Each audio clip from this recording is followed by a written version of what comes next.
qu'il y a des gens qui vous inspirent? Vous n'êtes pas des gens inspirés?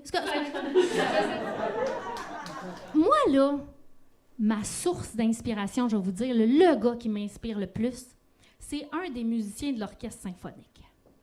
Puis là, vous allez dire, ah, regarde là, l'autre avec ses jokes de privilégié à l'orchestre symphonique. Non, non, non, c'est pas ça. Comme j'ai 2 enfants, je peux pas souvent sortir le soir pour aller voir des shows. Faut que j'aille pendant la journée, quand ils sont à la garderie, tu sais. J'irais bien voir Megadeth, mais ils font pas des shows le mardi matin à 9h. Là, si vous êtes jamais allé voir l'Orchestre symphonique de Montréal, je vous décris ça. En avant, tu as le chef d'orchestre. Un prof de maternelle qui donne un cours d'aérobie à des petits TDAH. Puis tout d'un coup, le petit Xavier bouche la toilette avec des Legos. Ça, c'est le chef d'orchestre. En avant, on a les violons. Le violon, c'est l'instrument de musique le plus difficile à maîtriser.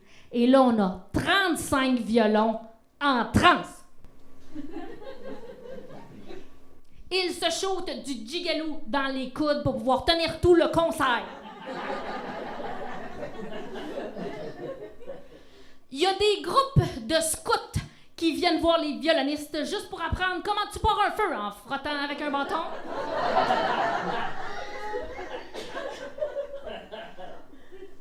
Les violonistes ne se masturbent pas parce que ce serait comme ramener de la job à la maison.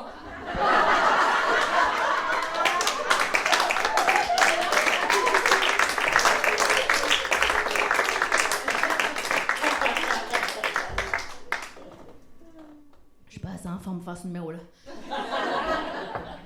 OK, derrière les violonistes, tu as les cuivres et les bois. Moi, c'est ce que j'appelle les musiciens en hête. Les trompettes, les clarinettes, les musiciens qui accumulent des dettes sont tous là. Sur les côtés... Excusez. Sur les côtés, on a les violoncelles, les basses, les contrebasses, qui sont rien de plus que des gros violons, finalement. Mais ça, on l'a échappé. On l'a échappé. C'est une affaire de mon violon est plus gros que le tien, puis ça a dérapé. Parce qu'on a continué jusqu'à temps qu'on atteigne l'octobasse. Ça, c'est un violon de 3 mètres et demi. Plus gros que ça, il aurait fallu le gosser à même un séquoia. C'est tellement gros que pour jouer de l'octobasse, il faut monter un escabeau. Il n'y a rien qui nécessite un escabeau pour en jouer. Hey, je vais te faire une pause au volleyball! Non, non, non, non, non. Grande même, ce n'est pas un avantage, c'est un handicap. Je ne veux pas jouer avec ton octobasse, j'ai peur de me faire mal. Excusez, j'en reviens juste pas de cet instrument-là. Tu sais, il y a des notes que tu peux jouer avec l'octobasse qui sont tellement graves et ténébreuses que l'oreille humaine ne peut pas les entendre. C'est qui ton public cible de cet instrument-là? Dracula? Le plus drôle, c'est qu'il y a seulement 8 octobasses dans le monde. L'Orchestre symphonique de Montréal en a 3! C'est quoi? Il y avait une vente du Black Friday? Chérie! J'ai fait un deal de malade! J'ai acheté une TV, un aspirateur, 3 octobasses. Puis à Montréal, on veut que tout le monde le sache, là. Parce qu'ils font des visites guidées pour te montrer les octobasses. Check ça, prends-le en photo, ouais, un dick pic géant en mode panoramique. Hey, Montréal, c'est quoi le complexe? Vous aviez déjà le mot du stade olympique, c'était pas assez? Bref, tout ça était une parenthèse. Je vous parlais de tout ça parce que il y a un musicien qui m'inspire. On a tous les musiciens qui composent l'orchestre symphonique, puis dans le fond, il y a un gars surélevé sur un petit piédestal pour qu'on le voit bien. C'est le gars qui joue du gong. Il y a une note à faire pendant toute la toune. Tombe pas dans l'une, manque pas ton cue, mon homme, sinon tu vas scraper la toune.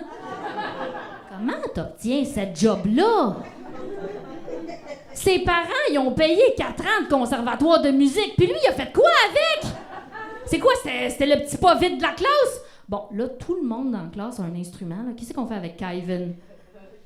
Donne-y le gun. C'est tout ce qui reste, là. Donne-y le gun. Là, vous allez dire, je suis de mauvaise foi. Habituellement, le gars qui joue du gong, il a aussi un autre instrument. C'est vrai. Il joue aussi du triangle. Quand ton instrument est parfaitement maîtrisé par un enfant de 2 ans, ce n'est pas un si grand défi, là. Probablement que tous les autres musiciens de l'orchestre symphonique se moquent de lui. Là. Son seul ami, c'est celui qui joue du xylophone. Là, mais le gogneur, là, le gongoriste, la gonorrhée, je sais pas comment on appelle ça.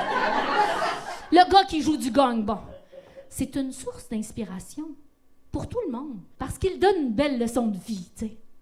Il se tient avec la confiance d'un partisan des Nordiques qui est convaincu que le centre Vidéotron va ramener une équipe à Québec. Moi, je n'ai pas cette confiance-là. Moi, j'ai l'impression que j'en fais toujours pas assez. Mais lui, il m'a appris que dans la vie, tout est une question de timing, hein? Parce que t'as beau être entouré de gens qui sont plus compétents que toi, qui font des choses plus difficiles que toi, si toi, t'es capable de frapper fort juste au bon moment, c'est toi qui voles le show. T'es pas là pour des leçons de vie, hein? Correct, j'ai pas de leçons de vie à donner de toute façon. Je suis Myriam Kessibi. Vous avez été fabuleux. Bonne soirée, merci!